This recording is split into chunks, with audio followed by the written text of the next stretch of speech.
지금 당신의 눈앞에 스마트폰이나 모니터가 있습니다. 그리고 이 얘기를 듣고 있는 당신 자신도 지금 이 공간에 분명히 존재하고 있습니다. 우리는 매일 숨을 쉬듯이 나는 존재한다. 비가 오고 있다. 저기 나무가 있다. 이렇게 있다라는 말을 아주 당연하게 사용합니다. 그렇죠? 사실 너무 당연해서 평소에는 의식조차 안 하고 사는 단어니까요. 그런데 만약에 이건 좀 무서운 상상이긴 한데 누군가 갑자기 당신에게 총을 겨누고 어떤 사물이 있다는 게 도대체 무슨 뜻인지 10초 안에 정확히 설명해라. 못하면 쏜다. 이렇게 협박한다면 어떨까요? 장담하건대. 아마 우리 모두 그 자리에서 목숨을 잃을 겁니다. 아마 전 세계 철학자들을 일렬로 세워놓고 그 질문을 던져도 절반 이상은 식은땀만 뻘뻘 흘리다가 끝날 거예요. 너무나 익숙하고 매일 입에 걸고 사는 단어인데 막상 그것의 본질을 정의하려고 하면 머릿속이 새하얘지거든요. 약간 손가락 사이로 빠져나가는 물처럼 실체를 잡을 수가 없잖아요. 보통 우리가 무언가를 진단하고 정의한다고 할 때는 명확한 결과물을 기대하니까요. 현대의학처럼 말이죠. 팔이 부러져서 병원에 가면 의사는 엑스레이를 척 찍고 뼈가 어긋난 하얀 선을 딱 가리키면서 여기가 부러졌네요. 이렇게 아주 깔끔하게 말해주잖아요. 아주 이분법적이고 편안한 세계죠. 부러졌거나 안 부러졌거나 인간은 기본적으로 눈에 명확히 보이고 카테고리 안에 딱 맞아떨어지게 분류할 수 있는 것들을 마주할 때 안도감을 느끼거든요. 하지만 인간의 근원이나 존재라는 심오한 세계로 발을 들이는 순간 그 깔끔한 엑스레이 기계는 산산조각이 나버립니다. 우리가 마주하게 되는 풍경은 솔직히 말해서 한 치 앞도 보이지 않는 짙은 안개 속이거나 질척거리는 진흙탕과 같죠. 그야말로 철학적 당혹감의 절정이라고 할 수 있어요. 내가 무언가를 아주 잘 안다고 생각하며 평생을 살아왔는데 어느 순간 사실은 단 하나도 제대로 알지 못했다는 걸 깨닫게 되는 거죠. 바로 그 서늘한 자각에서부터 깊은 탐구가 시작됩니다. 그래서 가장 친숙하지만 우주에서 가장 미스터리한 이 존재라는 개념의 철학적 엑스레이를 한번 찍어보려 합니다. 20세기 서양 철학을 송두리째 뒤바꿔 놓은 최고의 명저죠. 마르틴 하이데거의 존재와 시간의 해부입니다. 오늘 이야기는 길을 잃기 쉬운 하이데거의 그 거대한 사유의 숲에서 아주 훌륭한 나침반 역할을 해줄 것입니다. 궁극적인 미션은 분명합니다. 서양 철학이 플라톤 이후 무려 2000년 넘게 까맣게 잊고 지냈던 존재의 의미를 다시 발굴해내는 겁니다. 그리고 이 과정을 통해 지금 듣고 있는 당신이라는 사람이 이 광활한 우주 속에서 얼마나 독특하고 경이로운 존재인지 깨닫게 하는 것이죠. 자, 한번 파헤쳐 볼까요? 하이데거의 사상이 왜 그렇게 거대한 충격파를 던졌는지 시대적 배경부터 짚고 넘어가는 게 좋을 것 같네요. 1927년에 존재와 시간이 출간되었을 때 이건 그저 서점 매대에 깔린 또 하나의 난해한 철학책이 아니었습니다. 플라톤의 비견들만큼 서양 지성사 전체를 뒤흔든 거대한 사유의 폭풍이었죠. 그런데 심지어 이 책은 완성된 책도 아닙니다. 원래 하이데거가 야심차게 계획했던 제1부 3편이랑 제2부는 끝내 세상의 빛을 보지 못했습니다. 시간과 존재를 기술할 만한 완전히 새롭고 적합한 철학적 언어를 하이데거 스스로가 끝내 찾지 못했기 때문이라고 하죠. 그렇게 미완성으로 남은 텍스트가 대체 어떻게 당시 철학계를 완전히 초토화시킬 수 있었던 걸까요? 그 폭발력의 핵심은 하이데거가 전통적인 서구 형이상학 전체를 향해 정면으로 선전포고를 했다는 점에 있습니다. 특히 당시 학계를 꽉 잡고 있던 신칸트 학파를 향해서 말이죠. 그는 사실상 이렇게 외친 겁니다.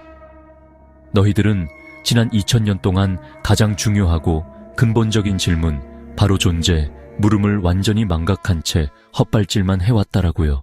철학자들은 왜 존재를 비켜갔을까요? 하이데거는 세 가지 편견을 지적합니다. 첫째, 존재는 모든 것을 덮는 가장 보편적 개념이라는 생각. 둘째, 그래서 더 높은 범주가 없어 정의할 수 없다는 판단. 셋째, 우리가 매일 이따를 아무렇지 않게 쓰니 뜻이 자명하다고 여기는 습관. 이 셋이 존재 물음을 쓰레기통에 던지게 만들었습니다. 물고기가 물을 가장 보편적이고 정의 불가하며 너무 자명하다고 여긴다면 그는 물을 의식하지 못한 채 헤엄칠 겁니다. 그러다 물이 탁해지거나 말라갈 때 그는 왜 숨이 막히는지도 모른 채 무력해집니다. 우리도 같습니다. 존재를 묻지 않으면 삶을 지배하는 보이지 않는 전제가 고장 나도 눈치채지 못합니다. 당신이 무언가를 보고 판단하고 사랑하고 책임지는 방식의 가장 밑바탕이 바로 존재의 이해입니다. 오늘 하루 당신이 쓰는 이따의 의미를 한번 또렷이 점검해 보세요. 그 사소한 자각이 삶의 방향을 바꿉니다. 스마트폰을 예로 들어볼까요? 우리가 스마트폰으로 유튜브 앱을 켜거나 카카오톡을 보낼 때 우리는 오직 그 앱의 기능에만 집중합니다. 화면에 보이는 것에만 신경 쓰죠. 하지만 그 앱들이 그렇게 작동할 수 있는 이유는 보이지 않는 곳에서 iOS나 안드로이드 같은 운영체제가 전체 시스템을 지배하고 있기 때문입니다. 하이데거가 말하는 존재의 예가 바로 인간 삶의 운영체제입니다. 우리가 저기 있는 나무를 보고 저 나무를 베어서 목재로 팔아야겠다라고 판단하거나 저 나무는 아름다운 생명이니 보호해야겠다라고 생각하기 이전에 이미 우리 내면에는 세상을 특정한 방식으로 받아들이는 무의식적인 운영체제가 깔려 있습니다. 한민족이나 시대가 이 존재를 어떻게 이해하느냐에 따라 그들의 정신적 운명과 역사적 삶의 방식이 완전히 결정되는 거죠.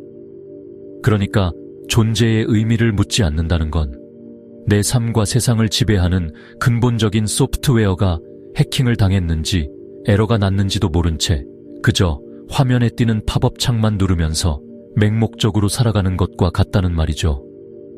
운영체제를 점검하지 않는 기계는 결국 고장나기 마련입니다. 인간의 삶도 마찬가지입니다. 존재 물음, 내 삶의 운영체제를 들여다보는 일이 이렇게나 절박하고 중요한 일인 것이죠. 그런데 도대체 어떻게 이 거대한 질문을 던져야 할까요?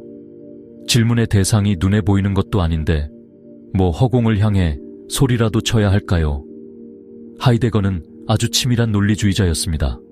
그는 무턱대고 질문을 던지는 대신에 물음이라는 행위 자체의 형식적 구조부터 뜯어보았습니다.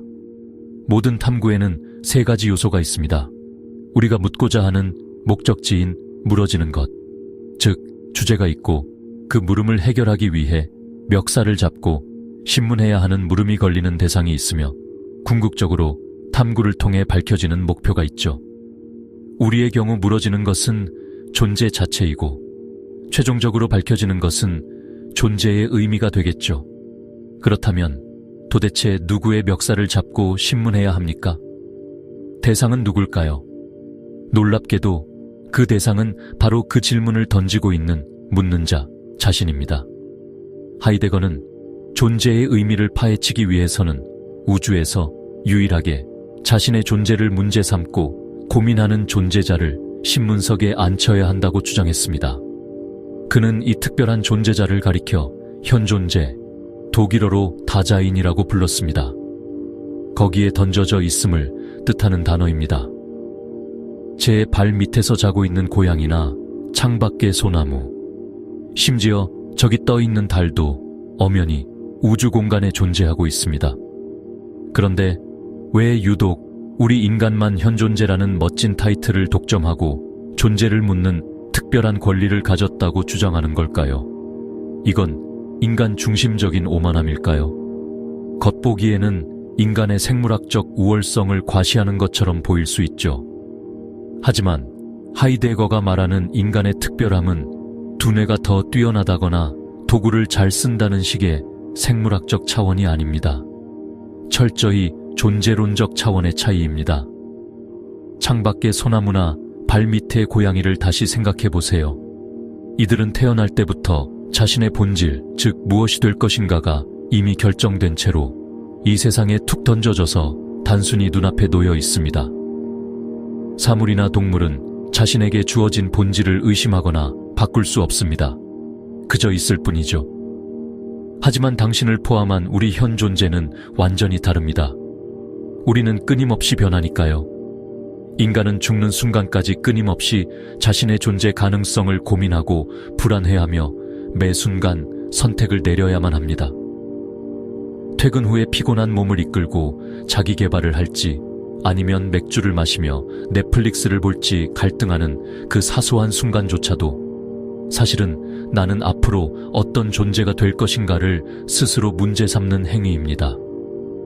이렇게 자신의 존재를 스스로 짊어지고 살아가는 태도, 이것이 바로 하이데거가 말하는 인간만의 고유한 실존입니다. 현 존재만의 각자성. 내 삶은 내 부모나 친구가 대신 살아줄 수 없고 그 결과가 성공이든 파멸이든 매 순간 오롯이 나의 것으로 책임져야 하니까요. 자신의 존재 무게를 회피하지 않고 각자 책임져야만 하는 그 고단한 운명, 역설적이게도 바로 그 무거움이 인간이 다른 모든 사물이나 동물과 구별되는 현 존재만의 위대한 존재자적 우위를 만들어냅니다. 우리가 그저 우주에 굴러다니는 돌멩이나 본능대로 사는 동물이 아니라 자신의 존재를 끊임없이 고민하며 운영체제를 업데이트해야 하는 무거운 짐을 진 현존재라는 사실입니다. 이 복잡하고 변덕스러운 현존재의 내부 구조를 해부하려면 어떤 메스를 들어야 할까요? 끊임없이 변동하며 실존하는 현존재를 포착하기 위해서는 완전히 새로운 철학적 렌즈가 필요했죠. 그것이 바로 하이데거가 내세운 현상학입니다. 그의 모토는 아주 강렬했습니다. 사상 자체로. 그러니까 우리가 세상을 볼 때 무의식적으로 끼고 있는 편견, 과학적 잣대, 종교적 교리 같은 색안경을 전부 박살내버리고 있는 그대로 눈앞에 드러나는 현실의 민낯을 똑바로 직시하자는 뜻입니다. 하이데거 스승인 후설은 이 현상학을 아주 순수하고 투명하게 만들고 싶어 했습니다. 그는 대상을 마치 무균실이나 연구실의 현미경 아래에 조심스럽게 올려두고 인간의 순수의식이 그 대상을 어떻게 명징하게 포착하는지만을 분석하려 했죠. 반면에 하이데거는 스승의 그 현미경을 박살내버리고 철학을 무균실 밖으로 끄집어냈습니다. 그는 인간의 삶이 결코 실험실처럼 통제 가능하지 않다고 보았습니다. 그래서 하이데거의 현상학은 진흙탕이 튀고 땀 냄새가 진동하는 구체적인 일상 속으로 우리가 숨쉬며 부대끼는 현실 한가운데로 직접 뛰어들어갔습니다. 인간을 그저 이성적으로 사고하는 뇌로 분류하던 것을 거부하고 생생하게 살아 숨쉬는 삶의 문법 자체를 텍스트처럼 읽어내려 했습니다. 그래서 하이데거의 현상학은 단순한 관찰을 넘어서 숨겨진 의미를 해석해내는 해석학적 현상학으로 진화하게 되었습니다. 거기서 아주 묵직한 진실을 발견하게 됩니다. 우리가 결코 텅 빈 진공 상태나 외딴 섬에 고립된 채 살아가지 않는다는 사실 말입니다. 하이데거는 현존재의 가장 밑바탕을 이루는 근본적인 존재 틀을 세계 내 존재라고 명명했습니다. 세계 안에 있다. 이게 너무 허탈할 정도로 당연한 소리로 들리시나요? 지금 저도 서울이라는 물리적 공간에 있고 여러분들도 각자의 집이나 지하철이라는 3차원 지구 위에 발붙이고 살고 있습니다. 하이데거가 말하는 세계는 X, Y,Z 축으로 이루어진 물리학적이고 지리적인 공간을 뜻하는 게 절대 아닙니다. 현존재가 상자 안에 든 사과처럼 그저 위치해 있다는 뜻이 아닙니다. 하이데거의 세계는 거대한 의미와 관계의 그물망입니다. 현존재는 이 세계 속에서 덩그러니 존재하는 게 아니라 주변의 도구들을 사용하며 배려하고 곁에 있는 타인들과 부대끼며 고려하는 방식으로 실존합니다. 배려와 고려입니다. 도구를 배려한다는 게 정확히 어떤 상태일까요? 자동차 운전을 한번 떠올려 보세요. 운전이 아주 능숙하신 분이라면 고속도로를 달릴 때 핸들의 촉감이나 브레이크 페달의 마찰력을 일일이 의식하지 않습니다. 그냥 몸이 알아서 움직이는 수준이죠. 차는 이미 당신 몸의 연장선이 되어 있고 당신은 그저 운전이라는 행위, 즉 목적지를 향해 세계와 하나 되어 흐르고 있을 뿐입니다. 하이데거는 이렇게 도구가 내 삶의 목적과 자연스럽게 녹아든 상태를 배려라고 보았습니다. 핸들이나 키보드가 고장나서 덜컥 멈출 때에야 비로소 우리는 그것이 거기 있었다는 사실을 낯설게 깨닫게 되죠. 이처럼 세계는 물리적 공간이 아니라 우리가 정붙이고 의미를 부여하고 화를 내고 사랑하며 살아가는 삶의 현장 전체를 의미합니다. 데카르트는 나는 생각한다, 고로 존재한다 라면서 인간을 마치 아무것도 없는 깜깜한 방파제에 홀로 남겨진 고독한 둔회 혹은 유리상자 속에서 세상을 의심만 하는 관찰자로 취급했습니다. 철저한 이성 중심주의였죠. 반면에 하이데거는 우리는 태어나는 순간 이미 함성이 쏟아지는 시끄러운 축구장 한가운데 던져져서 진흙을 뒤집어 쓰고 다른 선수들과 패스를 주고받으며 정신없이 공을 차고 있는 플레이어라고 말하는 겁니다. 우리는 결코 세상 밖 관람석에 앉아 이론적으로 세계를 구경하는 방관자가 될 수 없습니다. 현존재는 자신의 의지와 상관없이 이미 세계 속에 던져져 있으며 그 세계를 기반으로 타인들과 얽히고 설키며 살아갑니다.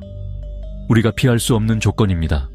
그리고 여기서 하이데거 철학의 가장 놀라운 반전이 등장합니다. 우리가 이렇게 이미 세계 속에서 땀 흘리며 끈끈한 관계를 맺고 있다는 그 경험적 사실이 바탕에 깔려 있어야만 비로소 세상을 객관적으로 분석하겠다는 물리학이나 심리학 같은 모든 과학적 학문이 탄생할 수 있다는 겁니다.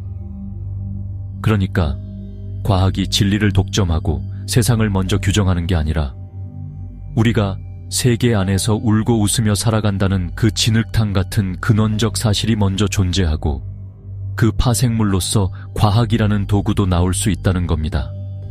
이것이 바로 현존재의 존재론적 우위입니다. 현존재가 세계와 맺고 있는 이 원초적인 관계를 제대로 해석하지 못한다면 그 어떤 최첨단 과학이나 학문도 결국 모래 위에 성을 쌓는 것에 불과하다는 무서운 경고입니다. 매일 무심코 사용하는 존재라는 흔한 단어에서 출발해서 1927년 하이데거가 쏘아 올린 거대한 철학적 폭풍의 한가운데를 관통했습니다. 요약하자면 우리는 단순히 우주 공간에 떠다니는 먼지나 쓸모를 다하면 버려지는 도구가 아니었습니다. 우리는 현상학이라는 거울을 통해 스스로의 실존을 끊임없이 묻고 의미로 가득 찬 세계 속에서 타인과 부대끼며 각자의 짐을 짊어지고 살아가는 유일무이한 존재자, 현존재임을 확인했습니다. 20세기의 이 복잡한 철학이 21세기를 살아가는 여러분에게 여전히 중요한 이유는 명백합니다. 당신이 오늘 아침 알람 소리에 눈을 뜨고 어떤 마음가짐으로 하루를 버텨낼지, 직장 동료에게 어떤 표정으로 인사를 건넬지, 저녁에 가족과 어떤 대화를 나눌지 치열하게 고민하고 선택하는 그 모든 찰나의 순간들. 그 순간들이 모여 바로 서양 철학이 2000년 넘게 잃어버렸던 존재의 의미를 당신의 일상 속에서 직접 증명해내고 있기 때문입니다. 당신의 지루해 보이는 일상은 사실 그 자체로 매일매일 벌어지는 심오하고 위대한 철학적 사건인 셈입니다. 오늘 탐구를 마무리하면서 조금 도발적인 생각을 던져보고 싶습니다. 앞서 내 삶의 운영체제인 존재를 어떻게 이해하느냐에 따라 시대의 운명이 결정된다고 했습니다. 그렇다면 인간의 모든 행동, 취향, 심지어 내밀한 감정과 인간관계마저 단순한 영과 일의 데이터나 상업적으로 활용 가능한 자원으로 치환해버리는 오늘날의 알고리즘과 인공지능 시대는 어떨까요? 만약 AI가 우리의 새로운 지배적 운영체제가 되어서 오늘 무엇을 먹을지 누구를 만날지, 심지어 내 삶의 방향성까지 대신 계산하고 결정해 준다면 어떻게 될까요? 우리가 현존재로서 누릴 수 있는 유일한 특권이자 무거운 책임인 스스로에게 존재의 의미를 묻고 선택하는 일을 그 편안한 알고리즘에 전부 외주를 줘버린다면 말입니다. 어쩌면 우리는 현존재로서의 가장 아름다운 본질인 실존을 스스로 내던져버리고 AI라는 거대한 시스템 안에서 그저 소비되는 데이터 조각, 즉 돌멩이나 사물과 다를 바 없는 존재성으로 전락해버리는 것은 아닐까요? 그렇게 되면 마침내 인류 스스로가 존재의 완전한 망각시대의 문을 열어젖히게 되는 셈이죠. 무서운 경고입니다. 다시 한번 물고기가 헤엄치는 물의 존재를 상기하시기 바랍니다. 오늘 당신이 두 발을 굳게 딛고 땀 흘리며 살아가는 그 거친 세계 속에서 당신의 존재를 향해 끝없이 주체적인 질문을 던져보시길 바랍니다.